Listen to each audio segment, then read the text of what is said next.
जय श्री कृष्णा प्रिय दर्शकों, भाई और बहनों, अष्टो चर्चा में आपका स्वागत है। मेरा आपको सादर नमस्कार। इस वीडियो में हम चर्चा करेंगे जो मीन लग्न के व्यक्ति हैं अर्थात पाइसेस एसेंडेंट हैं उनका अक्टूबर माह कैसा गुजरेगा, इस पर एक संक्षिप्त पर चर्चा करेंगे।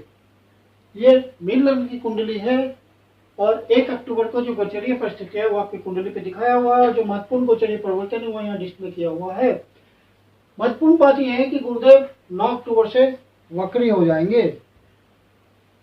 आपके लग्न पे राहुदेव गोचर कर रहे हैं। तो राहुदेव जब लग्न पे गोचर करते हैं तो दिमाग को, बुद्धि को बहुत तीव्र बना देते हैं, लेकिन बंदा असमंजस की स्थिति में फंसा रहता है। और चूंकि राहुदेव ऑब्सेशन के कारक हैं तो माइंड को ऑब्सेस्ड कर देते हैं। मतलब व्यक्ति बहुत बढ़ा चढ़ा के सोचता है किसी भी रिजल्ट को और धोखा खा जाता है। तो इस बात का ध्यान रखना है कि प्रॉपर ढंग से आप सारे डिसीजन लें जब तक राहुदेव यहाँ गोचर कर रहे हैं। आपके द्वितीय भाव के स्वामी होते हैं मंगल देव, जो कि चतुर्थ भाव पे गोचर कर रहे हैं। तो धन भाव का शुभ भाव में संबंध बन रहा है, ये एक अच्छी स्थिति है।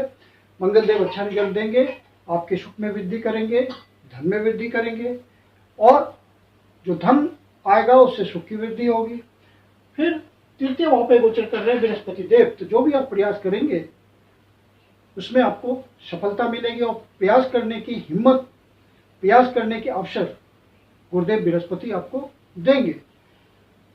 इसके स्वामी शुक्रदेव होते हैं जो कि अष्टम भाव पे गोचर कर रहे हैं और 13 तारीख से पहले यहीं गोचर करेंगे। तो आपको सावधान रहना है क्योंकि ये छोटी यात्रा का भाव होता है और उसके मालिक अष्टम भाव पे गोचर कर रहे हैं। फिर शुक्रदेव वाहन के कारक होते हैं, तो किसी भी प्रकार की इंजरी से, यदि आप गाड़ी चलाते हैं तो ड्राइव को केयरफुली करें, तो केयरफुली ड्राइव करें और हर तरह से सावधानी बरतें।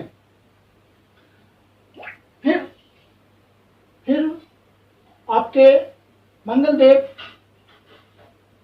भाग्यश भी हैं, तो भाग्य से सुख की प्राप्ति होगी। भाग्य से सुख की प्राप्ति का मतलब यह है कि जो भी आप प्रयास करेंगे उसमें आपको आसानी से सफलता मिलेगी और जो भी अवसर आपको मिलेंगे उससे आपके इनकम में वृद्धि होगी, सुख सुविधा में वृद्धि होगी। और पंचम भाव के स्वामी होते हैं चंद्रदेव और चंद्रदेव हर 2.25 दिन में आपको राशि परिवर्तन करते हैं। इस तरह से संपूर्ण महीने में उनका एक चक्कर लग जाता है हर भाव पे। तो आपके ओरिजिनल नेटल चार्ट में यदि चंद्रदेव की स्थिति अच्छी हुई तो आपको अच्छा रिजल्ट देते चलेंगे। मंगल देव 20 तारीख तक यहाँ हैं और 20 तारीख से पंचम भाव पे आएंगे। तो 20 तारीख ही चतुर्थ भाव पे बैठे हैं। रियल इस्टेट या आप यदि कोई प्रॉपर्टी खरीद रहे हैं, पहले से प्रयास कर रहे हैं घर खरीदने के लिए, प्लॉट खरीदने के लिए, मकान खरीदने के लिए, फ्लैट खरीदने के लिए, तो आपको सफलता की प्राप्ति हो सकती है और मंगल देव आपको इस बात में सहायता कर सकते हैं। फिर मंगल देव जब पंचम भाव पे गोचर करेंगे तो हालांकि ये कर्क राशि में है लेकिन इनका गोचर अच्छा होगा क्योंकि ये आपके भाग्येश है और भाग्य भाव का संबंध बनेगा आपके पूर्व पुण्य से। दोनों ही लक्ष्मी स्थान है तो मंगल देव का अच्छा रिजल्ट आएगा। यहाँ पे परेशानी की बात नहीं है। जो भी किसी तरह के स्पोर्ट्स इंडस्ट्री से जुड़े हुए हैं उनको फायदा पहुंचेगा। किसी तरह के फन एंटरटेनमेंट से जुड़े हुए हैं उनके लिए नए अवसर आएंगे। किसी तरह की कला से जुड़े हुए हैं, डांसिंग से, म्यूजिक से, पेंटिंग से, सिंगिंग से, आर्टिजनशिप से, थिएटर से, फैशन इंडस्ट्री से, फिल्म इंडस्ट्री से, उन सबको नए अवसरों की प्राप्ति होगी। वहाँ उत्साह उनको महसूस होगा और नए उत्साह के साथ, नई एनर्जी के साथ वे उन अवसरों को अपने फेवर में करेंगे, अपने लिए अनुकूल बनाएंगे। जो स्पेकुलेशन के क्षेत्र में हैं वहाँ पे सावधानी बरतने की जरूरत होगी क्योंकि उत्साह में आकर के वो गलत डिसीजन ले सकते हैं। और मंगल देव यहाँ गोचर करते हुए लाभ भाव को भी देख रहे हैं सीधी दृष्टि से, जो कि उनकी डिजायर होगी। तो इसका मतलब है कि मंगल देव आपको जो आप कर्म कर रहे हैं उसे धन की प्राप्ति, आपकी इच्छा पूर्ति करेंगे जरूर। फिर सप्तम भाव पे गोचर कर रहे हैं सूर्यदेव। सूर्यदेव आपके षष्ठेश हैं। तो जो भी नई नौकरी के लिए ट्राई कर रहे हैं, अनएम्प्लॉयड हैं स्टूडेंट पढ़ाई करके नौकरी ढूंढते हैं, उनके लिए सूर्यदेव का गोचर 17 तारीख से पहले पहले अच्छा है। 17 तारीख को फिर सूर्यदेव यहाँ से निकल करके अष्टम भाव पे चले जाएंगे, तो फिर वो थोड़ा निगेटिव स्थिति होगा। और शुक्रदेव 13 तारीख को यहाँ से निकल करके भाग्य भाव पे गोचर करेंगे। तो पूरे महीने जो इंडस्ट्री चलाते हैं, कोई छोटी इंडस्ट्री, छोटे उद्योगपति, बड़े उद्योगपति, मैन्युफैक्चरिंग करते हैं कुछ, उन सब के लिए अच्छा समय चलेगा। जो किसी ऐसे धंधे में हैं जिनका समय और अवसर के अनुसार अपनी वस्तुओं को बेचते हैं, बिजनेस करते हैं, तो उनको लाभ कमाने का अच्छा अवसर आएगा। रिसर्च एंड डेवलपमेंट से जुड़े हुए हैं तो अचानक से कोई सफलता मिलेगी। आपका कोई प्रोविडेंट फंड, किसी तरह का फंड आपका रुका हुआ है तो वो अचानक से आपको मिल सकता है।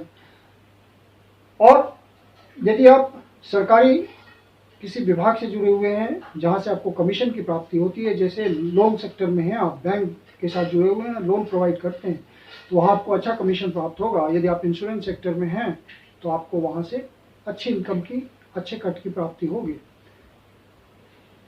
जो डिफेंस सर्विसेज में हैं उनको भी कोई अनुकूल अवसर देखने को मिलेगा। तो इस तरह की बातें अचानक से होगी। फिर बुधदेव उच्च के यहाँ गोचर कर रहे हैं, तो बुधदेव व्यापार के कारक होते हैं, तो जो व्यापारिक चतुराई होनी चाहिए वो बुधदेव देंगे। तो बिजनेसमैन के लिए गोचर बहुत अच्छा होगा। जो पब्लिक इंटरेक्शन से जुड़े हुए हैं उनके लिए भी बहुत अच्छा है। और लाइफ पार्टनर के साथ भी अंडरस्टैंडिंग बहुत अच्छी होगी, विजडम भरा होगा। बुधदेव फिर यहाँ से 10 तारीख को निकल करके तुला राशि में प्रवेश करेंगे। तो फिर यहाँ पे फिर से आपको विशेष करके बुधदेव इंडिकेट कर रहे हैं कि वाहन वगैरह चलाते हैं तो विशेष ध्यान रखिए, ड्राइविंग का, चोट चाट का विशेष ध्यान रखिए, क्योंकि आपके चौथे भाव के स्वामी, वाहन के भाव के स्वामी शुक्रदेव अष्टम भाव पे गोचर कर रहे होंगे। और फिर 29 तारीख को यहाँ से निकलकर वृश्चिक राशि में प्रवेश करेंगे, तो भाग्य भाव में प्रवेश करेंगे, तो फिर अच्छी स्थिति हो जाएगी। फिर आपके सुख में वृद्धि होगी भाग्य के थ्रू। और सूर्यदेव 17 तारीख को यहाँ से निकल करके अष्टम भाव पे गोचर कर रहे हैं, और चूंकि आपके छठे भाव के स्वामी होंगे तो आपको प्रयासों के बाद अचानक से सफलता की प्राप्ति होगी, यह इंडिकेशन है। शनिदेव 12वें भाव पे गोचर कर रहे हैं, तो जो एक्सपोर्ट इंपोर्ट के धंधे में हैं उनके लिए बहुत ही बढ़िया है। और चूंकि आपके लाभ भाव पे भी स्वामी है, तो जो आप इन्वेस्टमेंट करेंगे, लॉन्ग टर्म इन्वेस्टमेंट करेंगे तो फायदे में रहेंगे, आपको अच्छे लाभ की प्राप्ति होगी। कोई बाहर सेटल होना चाहते हैं तो ये एक अच्छा समय होगा। और चूंकि बृहस्पति देव भी आपको इस काम में मदद करेंगे, उनकी वक्री स्थिति होंगी, पावरफुल होंगे वो, तो आपको ऐसे बातों में सफलता मिल सकती है। जो स्टूडेंट बाहर पढ़ने के लिए जाना चाहते हैं उनके लिए भी अच्छा समय चलेगा। और चंद्रदेव आपके छठे भाव पे गोचर करेंगे सिंह राशि में 26, 27 और 28 तारीख को। इन दिनों आप अनावश्यक किसी से नहीं उलझेंगे। सीनियर सीजन में अपने स्वास्थ्य का ध्यान रखेंगे, मेडिकेशन, योगा, एक्सरसाइज, इन सब बातों के थ्रू अपने आप को फिट रखेंगे। फिर चंद्रदेव आपके अष्टम भाव पे गोचर कर रहे हैं तुला राशि में 4, 5 और 6 तारीख को।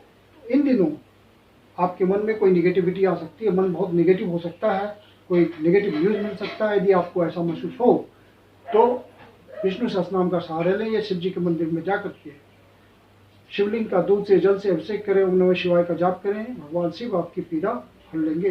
फिर चंद्रदेव आपके कुंभ राशि में गोचर कर रहे हैं 13 तारीख, 14 तारीख और 15 तारीख को। तो इन दिनों आपका खर्चा बढ़ा हुआ हो सकता है और मन परेशान भी हो सकता है। तो डिसीजंस इस समय ना कोई लीजिए तो अच्छा रहेगा। जो इम्पोर्टेंट डिसीजंस है उसको होल्ड कर दीजिए इन दिनों के लिए। और आपका खर्चा भी बढ़ा हुआ हो सकता है इन दिनों, खर्चे पर नियंत्रण रखना जरूरी है। आपकी कोई यात्रा भी हो सकती है, विदेश यात्रा या देश के भीतर ही सुदूर प्रदेशों की यात्रा, वहाँ आपका बजट असंतुलित हो सकता है, इस बात का ध्यान रखिएगा। मैं कुंदन सिंह आप लोग का हार्दिक स्वागत करता हूँ। यदि वीडियो अच्छा लगा, यदि आपके जीवन की कोई समस्या है जिसका समाधान आप हमसे चाहते हैं तो पर्सनल कंसल्टेशन ले सकते हैं। मेरी अपनी कंसल्टेशन शुल्क होती है। कंसल्टेशन के लिए आप बुकिंग कर सकते हैं। बुकिंग के लिए व्हाट्सएप नंबर है 9891644517। धन्यवाद।